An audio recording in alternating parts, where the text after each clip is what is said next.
Hey, what's going on? It's your boy Joe Thunder back once again with another episode of the Smoking Joe Thunder podcast. Shout out to Be Good Dispensaries, our official sponsor.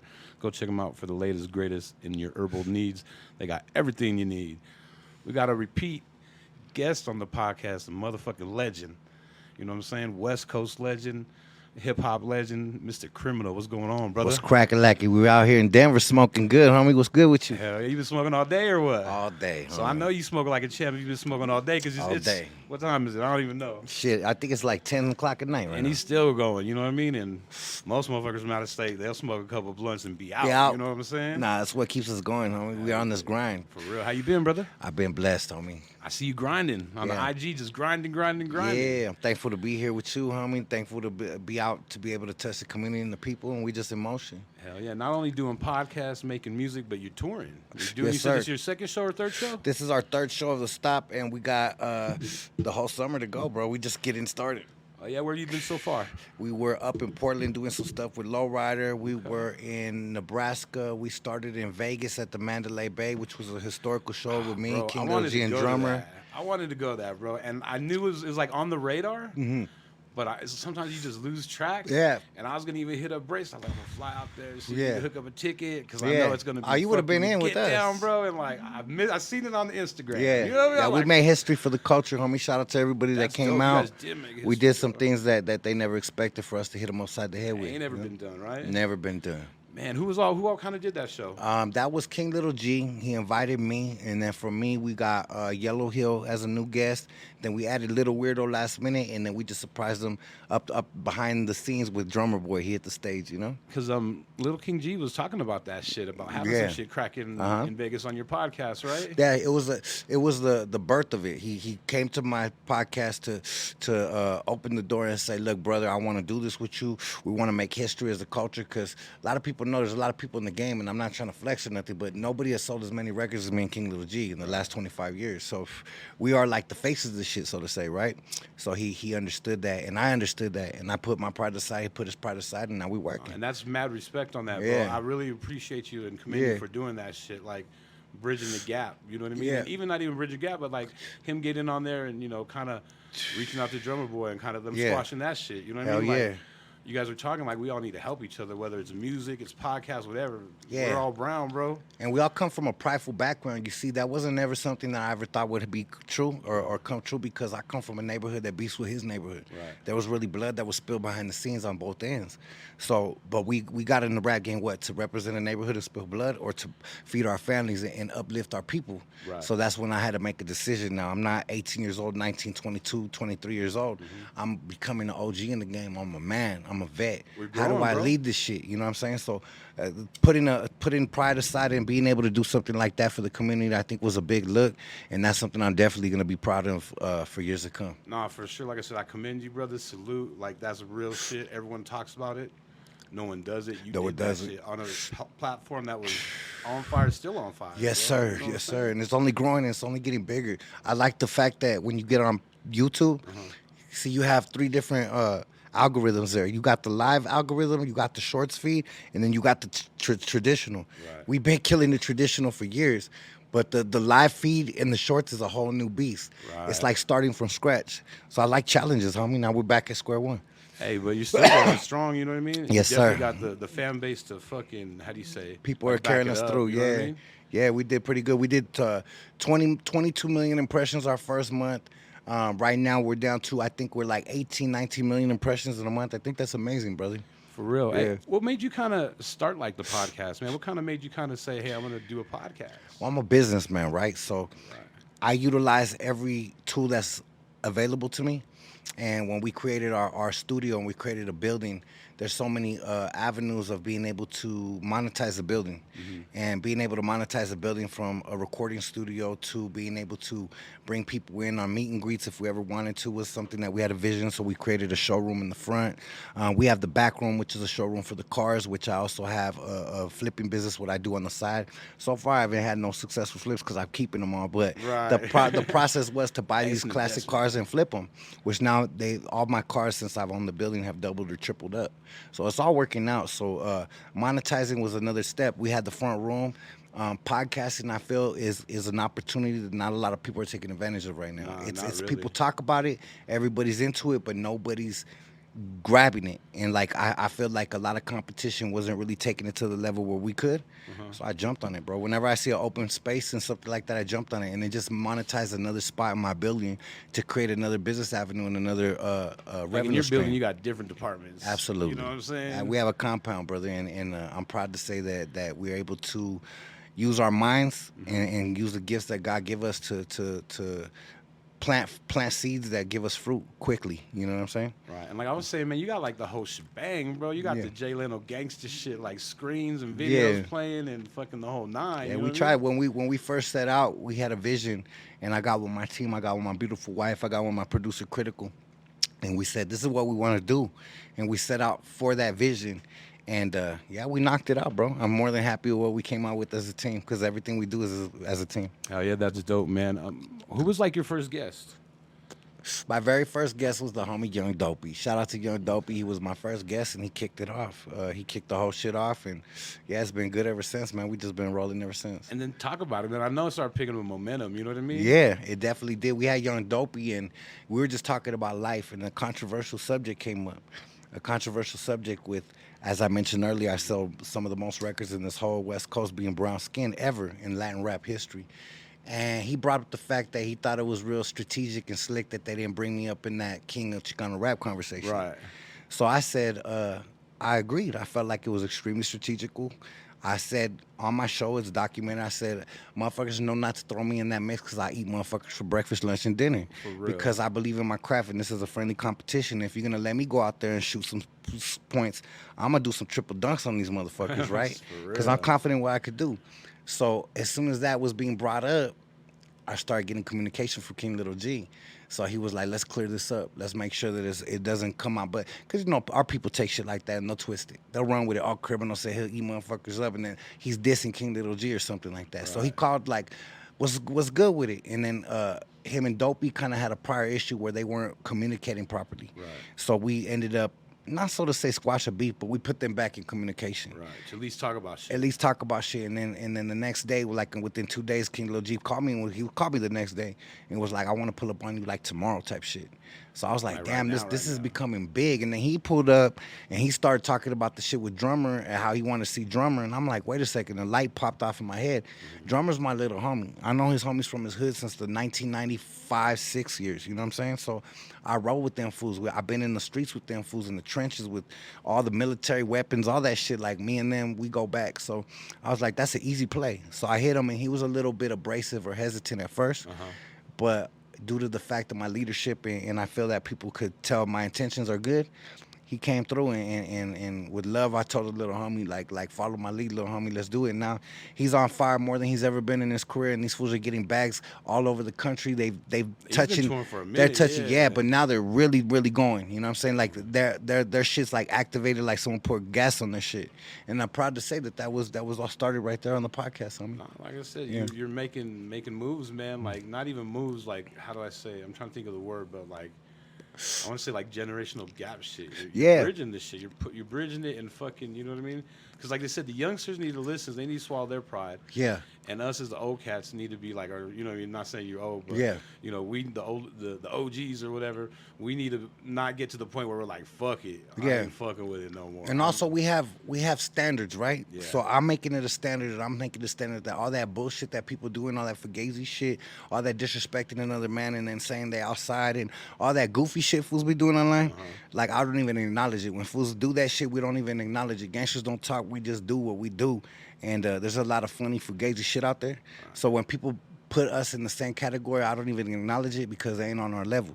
So we out here really getting bags. We're really out here changing communities. We're really out here doing that.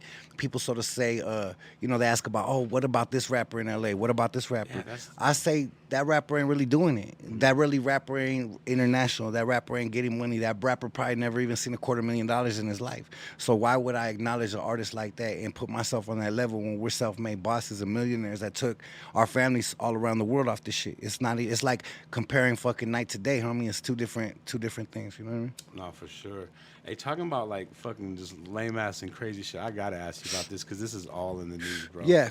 Keffe D. Yeah. For real? Like this fool really went and did all that shit and thought he was not gonna get hemmed I up? don't know what his strategy was on that. It seemed like the most awkward and the most fail proof. The fail sure. You're gonna surely fail Yeah. doing this strategy. I mean, Like it's you bad want enough. attention, Yeah. but in the wrong way, It's homie. bad enough the kids are doing it in the music, Right? but now you're doing interviews in a book, and you're basically saying I handed the gun. And now with all this shit coming up, I'm starting to think that he is the one that Crazy, fucking smoked right? Tupac. He might have been.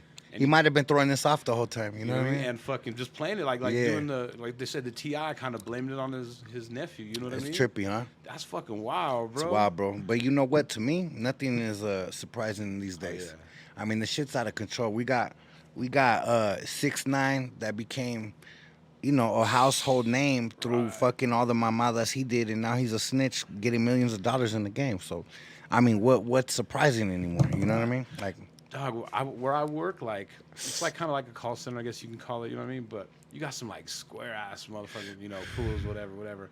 And I remember like the square ass Mexican fools, the one that would be all would listen to his shit and love that shit. Yeah. I'm just like trying to figure like the connection between that shit. Yeah. Like, what do you see in that shit? But it trips me out. man, like you said, shit. Now, I mean, that was one level of surprisingness. Mm-hmm. You know what I mean? And fucking the next one is this Keffe D shit, because I mean, fuck, he's gonna get hemmed up, bro. Like I don't know He's what the done. fuck he was thinking. He's done. a rap. Yeah, I don't know what And he was then thinking either. To go into the fucking prison, everyone know that you killed Tupac now. Yeah. He's got the PC up. Yeah, Even though he's definitely doing some funny fugazi shit that's questionable. But I mean, people been doing that shit in the street life. I mean, I've been having homies being from a neighborhood. You get news like 15, 16 years old that one of your OGs did some weird shit, and you're like, what the fuck? You serious? Like my boy this? Like I done seen this fool handle the tools properly. I seen him fucking hold his own. I seen him be surrounded by the enemy guys 20 deep and not break it down. But somehow to the law and for freedom, motherfuckers will scream like you know what I mean? Like Mariah Carey on the track.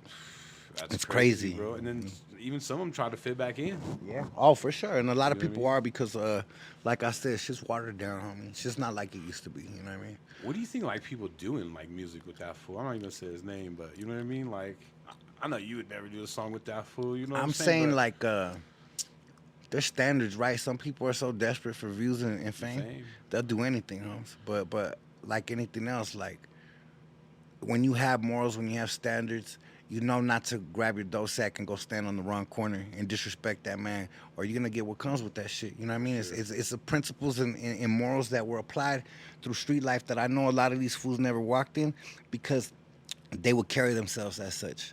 But they don't. They act like a bunch of trucks. So you know that they never fucking experienced none of the shit that we lived in. You know what I'm saying?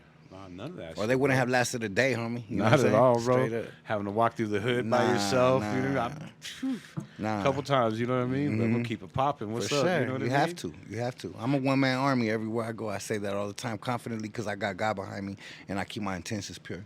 That's dope, brother. That's dope. And I want to ask you, how did you hook up with Freddy Negrete, man? Because he's a legend too, bro. I met him before, but I did a little 5-minute interview with him Yeah. about a month ago, and then I've been talking to him. We're gonna do some live shit. But how Yeah. did you hook up with him? Because I was he's gonna dope say, too, bro. you know, everybody that I've connected with in this game has been organically just like knowing the right people, like how I met you through my homeboy Brace, right?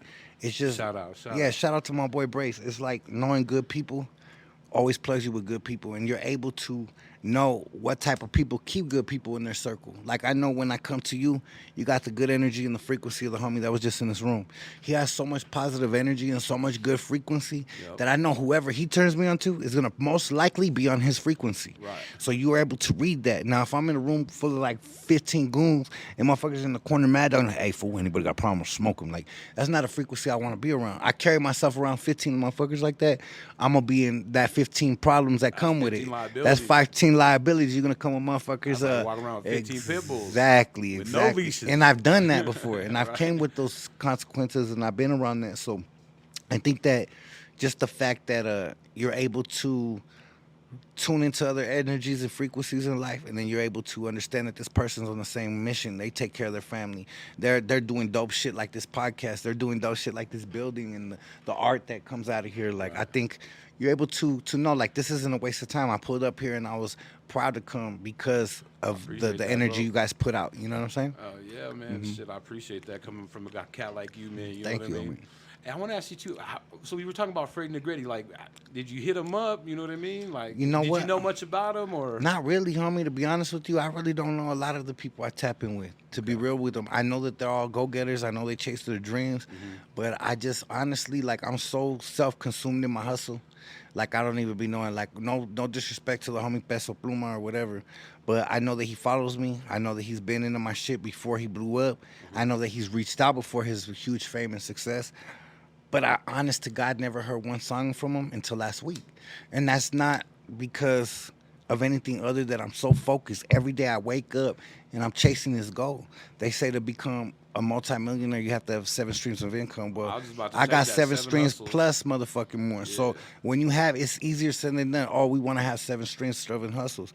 But are you willing to wake up and do what it takes and maintain those each and every one of those hustles and facilitate deals for each and every one and lock down shit and secure you know, opportunities in within each one of those? It's a lot of responsibility. Not a lot of people will understand that it takes. They just want to smoke and play games all day. You know what I mean? Right. For real. For My real. game, me smoke. My game is life. How I connect with you. I just passed another level being here. I just hit another mushroom when I hit the studio before. Right. Like I'm That's what I was powering gonna up. ask you, what was your Yeah, schedule like I today, am. man? How many stops did you make? Like, I know think you're we're on our busy all 6th day. or 7th one.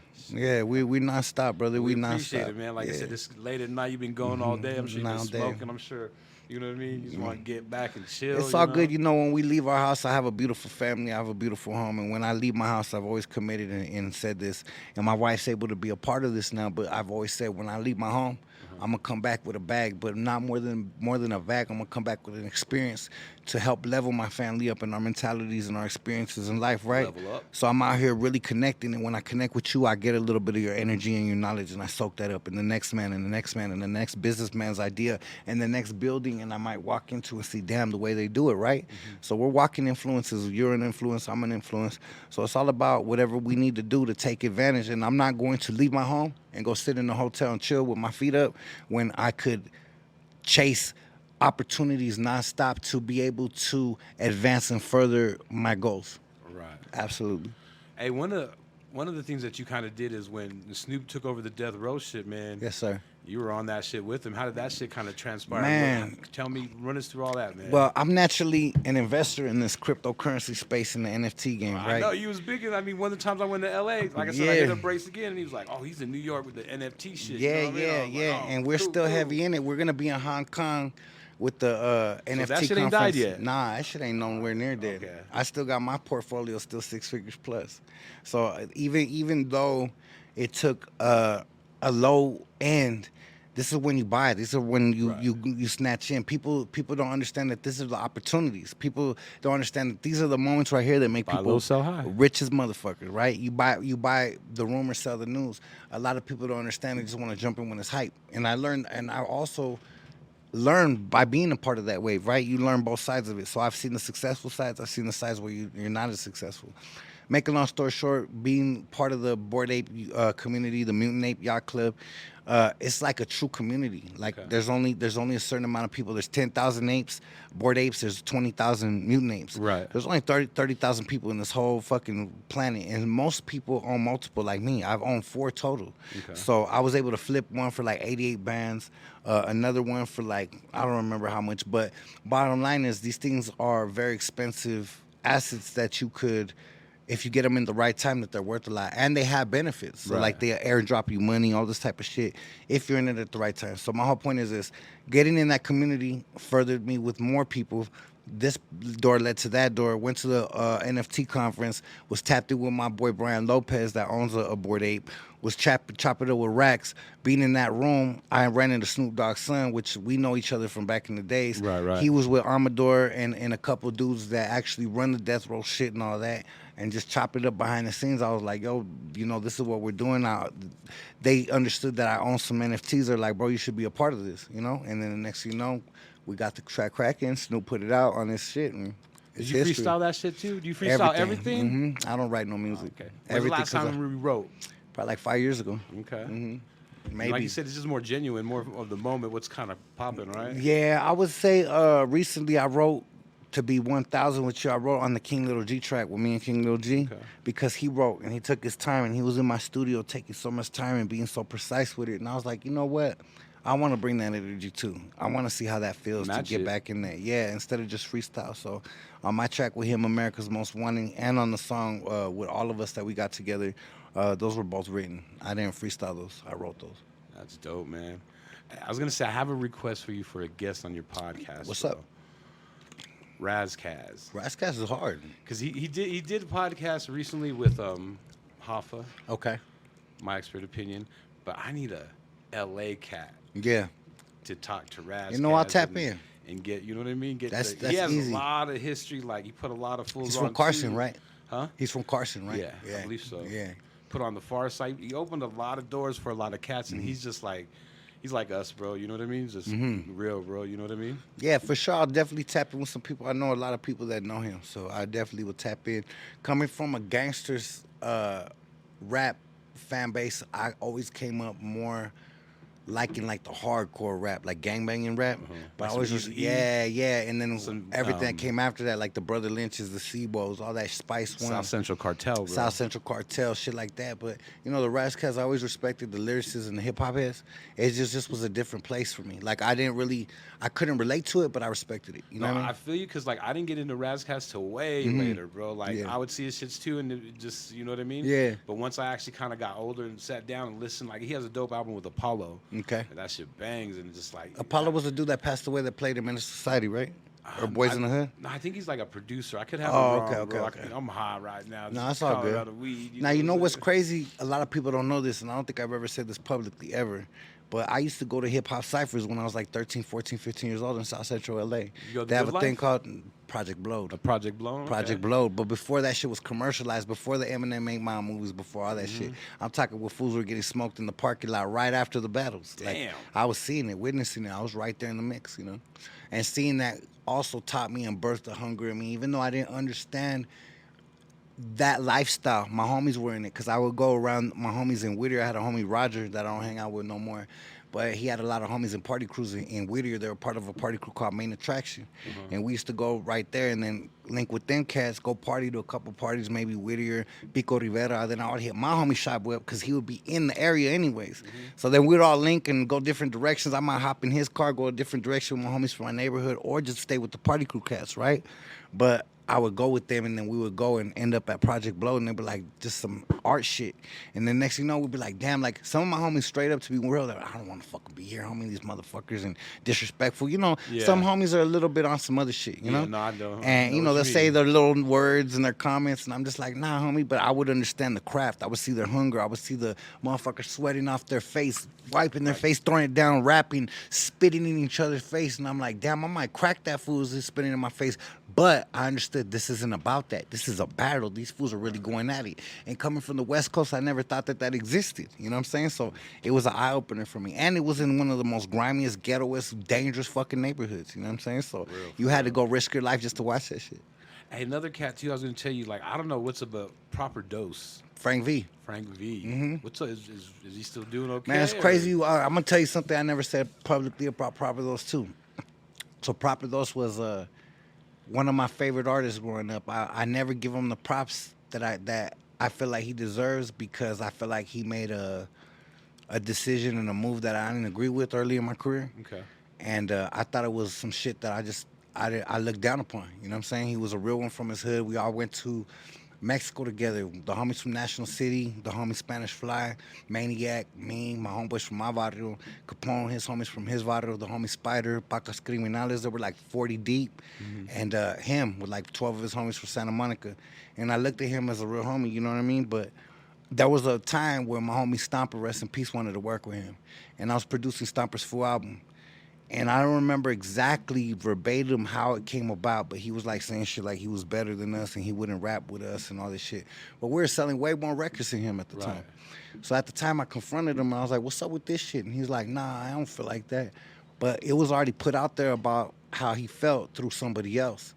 So I made a whole ass track where I was like pretty much getting at him. And I remember Capone didn't want to release it. And, you know, I could basically get at the cat myself. So I was like, you know, I'm going to leave that alone because of the prior respect I had for him. Right. But, yeah, So I you dissed a never lot of put that out? motherfuckers. No, I never put it out. I didn't even say his name.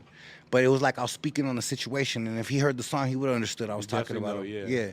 Yeah. and it wasn't. It was just at the time what it was.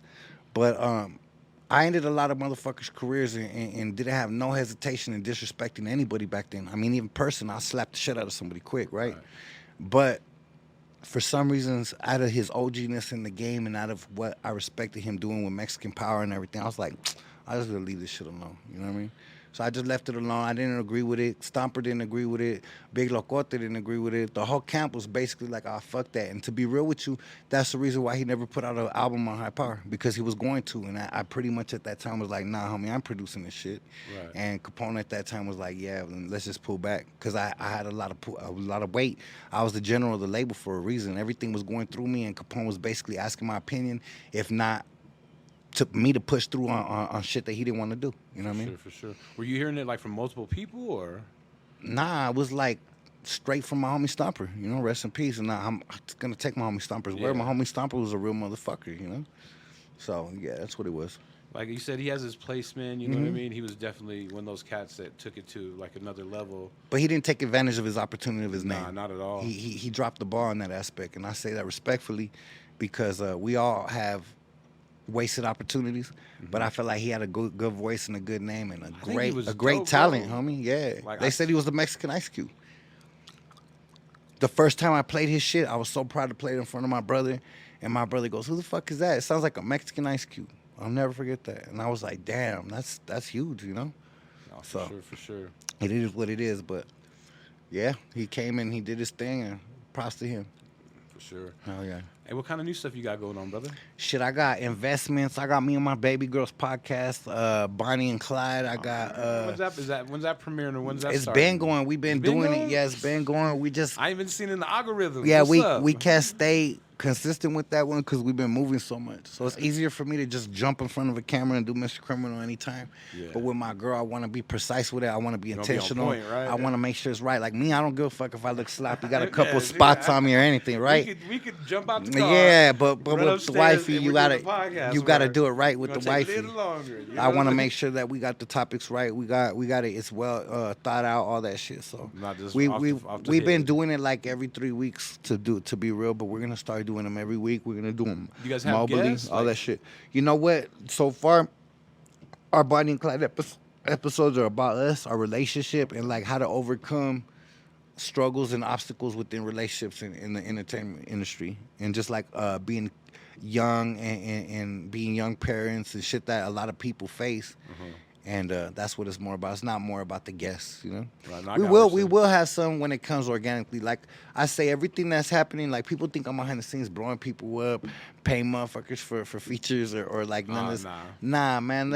Everybody's calling me. Like the other day, I was sitting on my couch, minding my own business, and Sugar Free called me. He's like, "Bro, I need to be on your podcast. I mean, fuck this. There's a fire out there right now. People talking shit, and I'm gonna be the one to put it out because I fuck with you, criminal. We fuck with the Rasa." Yeah. And I'm like, homie, my wife was right there. She heard the whole thing. So He has I'm that like, classic jail shit, bro. yeah, but our relationships out here are true. Like people try to throw stones at what you built, and the people that back you that aren't even from your side will back you because Isn't it crazy like yeah, that? because you got that real respect, homie, and some people that stand on bullshit don't. You know what I That mean? even drives like me more when the person that I don't expect does something or whatever, you know what I mean, shares whatever, like I'm like, damn, like I am reaching motherfucker. Like, Yeah, you know what I mean? yeah. It's tight, like, It's you real, know, dog. If our homies helped out, fucking we be done blown up. Straight up, Right? straight up. That's Fucking real all my talk. homies just shared my shit once. That's what it is. And you know, people are more proud to share stranger shit than their own people's shit. I never understood that. We make it cool to support our own shit. That's what I liked about my mom when she had her business. She made it okay to support our own people. A lot of people don't. They turn their back, just go work. You know, my mom had an employment agency and she hired nothing but Latinos and people without papers, and she knew it, parolees. And she prided herself in that. I'm giving these people opportunities. They're hard workers. They're going to go out there and change their lives because she was once that. She didn't know Spanish or English. All she knew was Spanish. She didn't have no education, 4th grade education, right? So I feel like there needs to be more people like that take advantage of their opportunities and actually don't waste a moment in the day. You know, that's why we're here right now. For sure, making moves, you know what I mean? Got to, creating content for them to grasp. You know Yeah, what I mean? hell yeah. Message. Yes, sir. You know what I'm saying? You got to. Hey, is there any guests that you really want to get on your podcast? Shit, you know what? I want to get Cheech from Cheech and Chong. Okay. I want to get Cheech and Chong. I'm gonna put that out there. I'm gonna manifest that right now. We're gonna get Cheech soon. He just opened up a museum, probably like 5 minutes from my studio. Okay. So we jumped in the showtime. I got a lowrider I call Lake Show, like the Lakers back in the days, and we jumped in that the other day and we went right to his museum and I parked it right there and I manifested it and I put it in the world. So we're gonna do it again right now. Yeah, we'll have Cheech soon. I'm gonna be smoking some of this bomb with them soon. Some of this apricot scone. Hell yeah, that's good. Yeah. Hey, when someone goes like to LA, where's the name? Can you give them a couple good places to go grub, go eat, get some good I'll tell you food? right now, go to Don Felix in Silver Lake off of Alvarado and Silver Lake Boulevard. How Go- far is Silver Lake from like downtown? It is downtown. Oh, it is Yeah, downtown? it's right there. That's Okay. it. It's like it's the west side. It's considered the west side, but Silver Lake is basically like when they show LA and they show the iconic lake that's showing. It's like a little park. That's Echo Park. Yeah, so okay, I it's, know where it's that's right. at. It's right to the right of that. You're so, right. That's right by downtown. Right yeah, to so the that's right. shit. That's why they show that shot because it's overlooking downtown. That's Echo Park. It's iconic. They got that waterfall and that little lake and all that. But we got the reservoir and it's right there, just right down the street. So I would say like not even 2 minutes driving, homie. Like literally, you know. All my homies, most of my homies from my neighborhood lived in Echo Park or they lived like in different spots and then they bounced around because you know most of our people they're struggling to survive, trying to figure out how to pay rent the next month. So they'll bounce from this side to that side, this street to that street. I You know? know, man. You don't know how bad I want to move to LA, but just fucking. I mean, I could probably move there and just be broke as fuck. But what's Yeah, that? it's all about perspective, homie. Like at the end of the day, I think a lot of people could do, especially with the internet, right? You could do whatever you want from anywhere now. It doesn't. There's no more excuses of where you're at in the world. It's all about what you apply and how much pressure you apply to your hustle. Because if you apply that pressure, you can't be denied. And it doesn't matter where you're at on the map. You're gonna be known. You know what I'm saying? I was gonna ask you, man. Do you still go like cruising and shit like that? You know, I tried, but I work so hard. So Right. like I was saying, we went cruising recently, and we went to you know where the papers at? My bad. I can't find it. You see the papers, baby? Rolling papers. Yeah, rolling papers. Yeah, we tried to cruise, but honestly, we're so fucking grinding 24/7 that it's more of a thought than an actual reality. You know, like we just have the whips there ready to go. No, man, like I be trying to go to LA like every 3-4 months. And Uh-huh. This is probably like 3-4 years ago because time be flying. This was definitely before COVID. Yeah. But I got the chance to go to the park on a Sunday afternoon. With Oh, lighter shirt, bro. fucking nothing but Mexican gente and fucking lowriders and everything, bro. And that was the fucking shit. I had to leave that day. I was so mad. You know what's dope is my music has been the soundtrack of that in California and all over the world for many years, and I'm proud of it. They tell me that my music comes out of lowriders all over the place, and I hear it, and I go places and I bump, and I hear that shit, and I make this music tailored for the people that bump that shit. So we got a new music called Impala Music coming out soon, and I'm really proud because I know my lowrider's gonna eat that up and have a good time with it. You know? Nah, for sure. Last time I was there, man, we went. The homie hit me 3,000 Supply Avenue, Commerce. Yeah. that shit was going down. That was shit it? and like we do little graffiti too. So there was trains right there that were Oh stopping. hell too. yeah, you got it So in. you look at my page, and it was doing their shit and checking out the lowriders, all Hell the yeah. honeys. You know what I mean? When I moved from LA to the IE, I used to bounce back and forth to a city called Pomona. It's well known out there. It's a very, very witty city. I mean, there's so many neighborhoods, so many homies. But I got a homie named Perk back in the days. He was from a tagging crew, and he used to get down, man. My homie used to write sick and clean, and I would go with him a couple times. He was half black, half Indian, half Native American. He was a good friend of mine. Shout out to Perk, man. If you hear this, any people that know Perk, man, put me back in touch with him. But yeah, anyways, the reason why I bring that up is I would be able to go with him and his homies that threw bombs up and shit. And we go like to spots in Los and like different spots where they have like big ass fucking, you know, bridges and underpasses and all that shit, and these fools would get off. And I'd just be right there smoking, watching them, just like, wow, these fools are so talented, you know? I wonder what happened to these dudes. What ended up happening to them? I remember the very last time we tried to jump a barbed wire fence and I fucked up my khakis and my shoe right there, and I was so Oh pissed. shit. I'm like, I'm never going back. These fools were laughing at me, clowning me, because I was like the only like cholo homie with them, you know, like gangster. All these fools were like on some taggy shit, and I'm over there all khakied out, size fucking 60s Ben Davis, jumping the fence with these fools. You're the regulator in case shit goes down. Yeah, dog, I was right How it there. is sometimes, I was you just know trying what to I mean? have For fun, real. dog. I was just trying to experience different shit because I lost so much of my youth being in jail. Uh-huh. I never got to experience a lot of that shit. You know what I mean? So I wanted to see what that shit was about. Hell yeah, bro. Hell yeah. Hey, I went to, like I said, I went to Rhyme Fest like a couple months ago in outside of LA, Yeah. and two cats, the openers were Coyote. Oh shit. And I'd heard the song, like, you know, the 10 Laws of LA. I heard that, but I didn't know that was them. But those fools got some bars. They be spitting for some youngsters. And it's like gangster, but it's bars, though, too. Like, a Yeah. little educated. You know Yeah. what I mean? Yeah. And besides They them, found a nice little medium for it. exactly. And then another one was Reverie. Yeah. I never heard of her, and she was like, She was getting off. she's getting off, bro. Yeah, that's a like, Latino right there doing her thing too. And she's hooked in with like the psycho realm, she's really hooked in with the underground. It really shocked me, bro. When I looked at her shit, she got R.A. the Rugged Man, Killer Priest, Two Mex, like all the And I give her underground, props like too. You know, Eli and the Grouch, all the cats that are at the top of that game. Yeah. Giving her mad props and doing music with her. You know what I mean? I'll tell you this. I'll give you a inside story on her, and I'll say that she's holds her on as a female artist because she said some shit that I didn't agree with, and I felt like it was disrespectful to me personally. And I got at her like, "What the fuck's this bullshit?" And she was like, "I said what I said," type shit, you know. And I was like, "Okay, this girl's holding her own," but I said what I said back, and she came back with like some respectful shit, like, "You're an OG, you do your shit, like you've opened the doors, like I would never mean that towards you," type shit.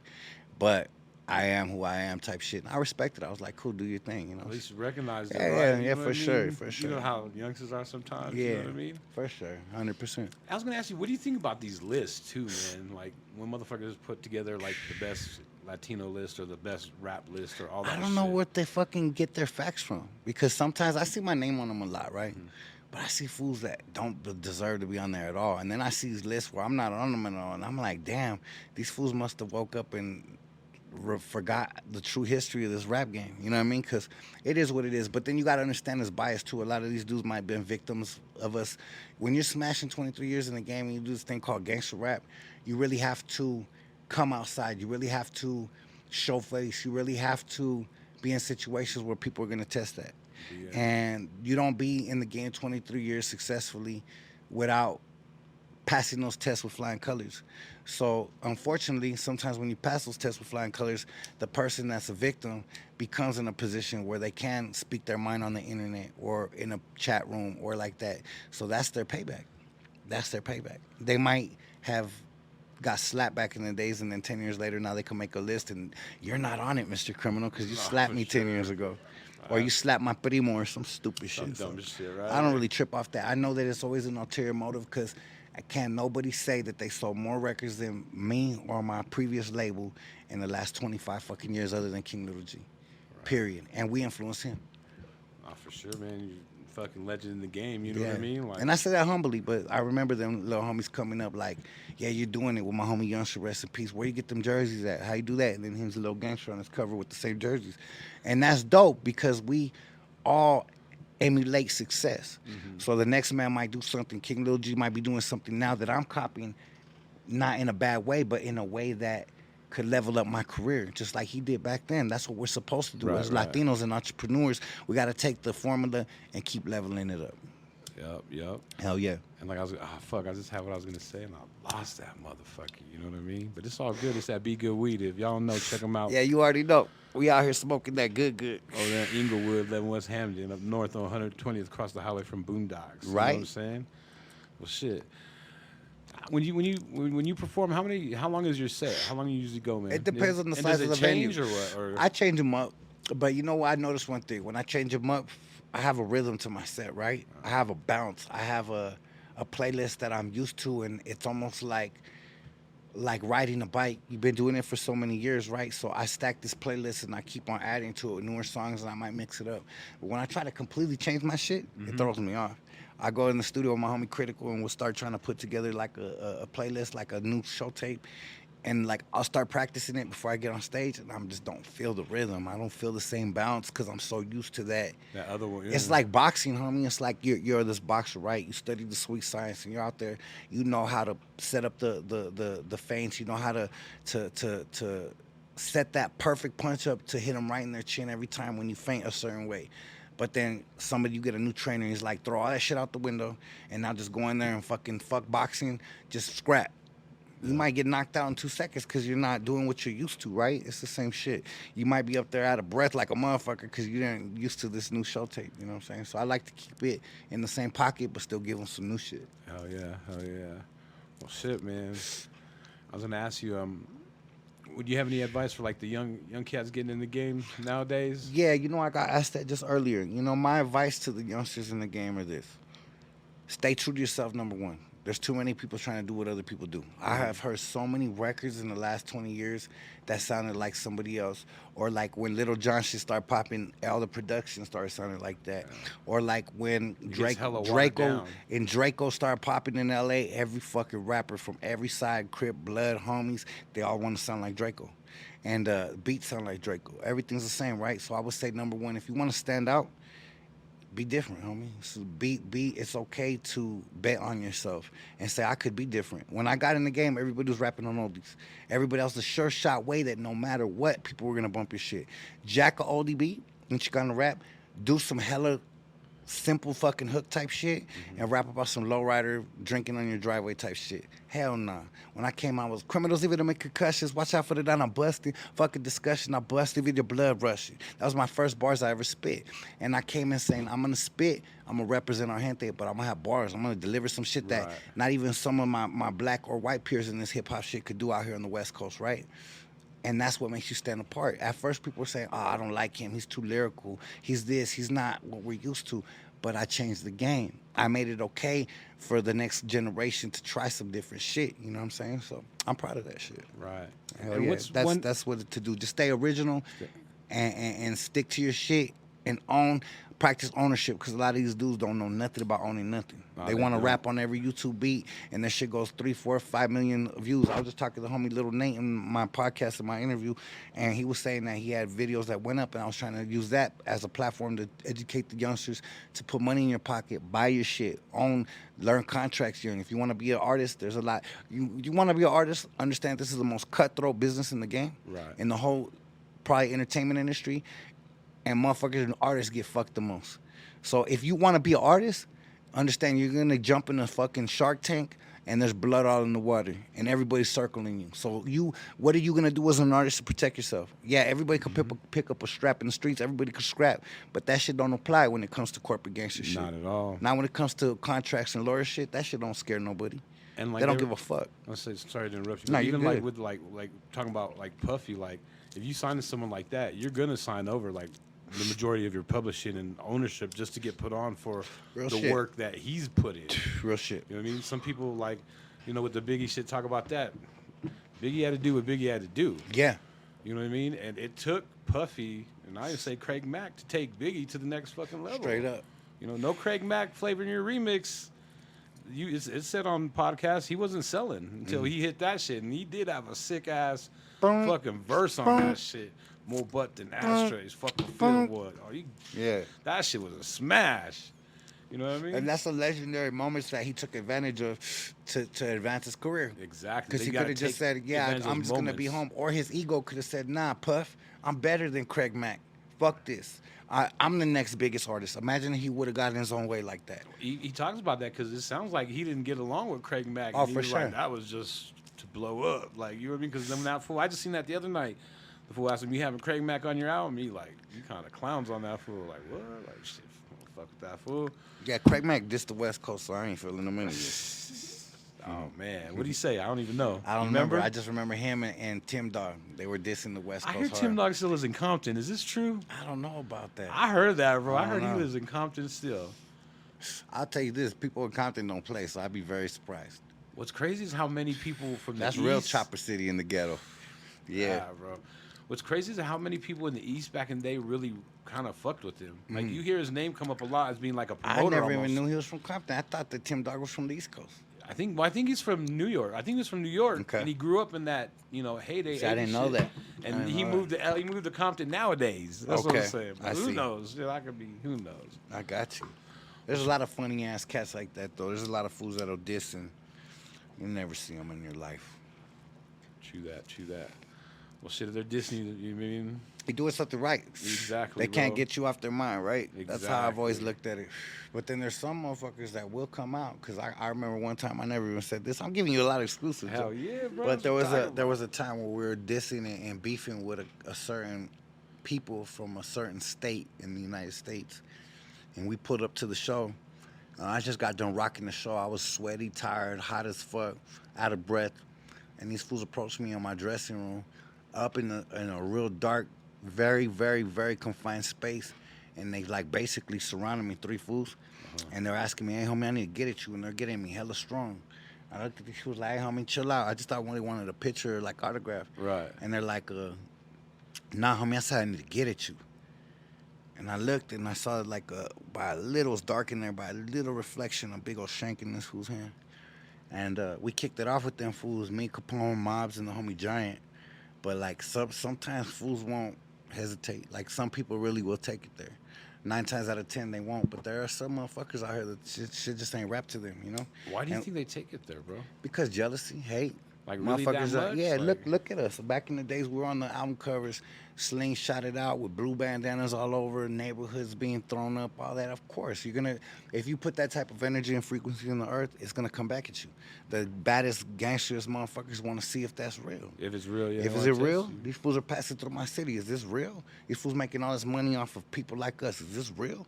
And then, yeah, Holmes. Sometimes is. you gotta figure out the hard way, and sometimes we had to figure out the hard way. You know what I'm saying? Like you don't win every episode and every battle. Like, and yeah, that's just part of life, bro, and growing. You know what I mean? Like, you understand and get to a point in your life. Like I said, when we kicked it off with them fools, I did it because not to show off or try to prove a point or ego. It was more like I'm getting home to my family safe. Right. Ain't nobody gonna take me out this bitch. You know what I'm saying? Like I got a mission to do, and I feel like if anybody tries to get in the way of that, they deserve whatever's coming at them. You know what I mean? Because we're out here pushing what we're pushing, and if you Trying want to to get take it, that generational. yeah, wealth. and if you want to take it past that level, past the music shit, and try to come hurt me and my people, then guess what? We're a very dangerous tribe. We're gonna strike. You know what I'm saying? Nah, for sure, bro. 100%. Well, shit, bro. I definitely appreciate you coming on through, man, and blessing me with the podcast, man. You have any kind of just final, anything, Man. anything you want to promote? Man, it's all love, homie. God got me. The new album is on the way. Shout out to JoeThunder for having us. Shout out to Be Good. You guys are always good frequency, good energy. Shout out for you guys having us here. You know what it is. Roxy Show, Denver, Colorado tomorrow night. Pull up on us. Make sure you let it be known. Criminal will be coming through with that West Coast bounce. And we're going to make everybody keep their hands up like it's a robbery. I said it. Hell yeah, and he definitely got that heat, man. Check him Yeah. out. Apple Music, where you got your music at, man? Everywhere that you could find music in the world, I'm there. You can't get rid of me if you wanted to. Shit. All right, brother. I Hell yeah. appreciate you. Much love and again, respect. brother. Always, Hell brother. yeah. You're God always bless. welcome here, Oh, man. yeah. And nothing but love, bro. Much love, homie. God bless. Hey, check them out. Check out the new music. Like I said, you can check us out on all platforms wherever you listen to music. Just Google Smoking with Joe, or not Google. Type in Smoking with JoeThunder. You know what I'm saying? And check out all the podcasts. We got dope shit with fucking gang. We're almost at 300 episodes, 3 years. All platforms. Check us out. We're out of here. Peace. Hell yeah. Much love.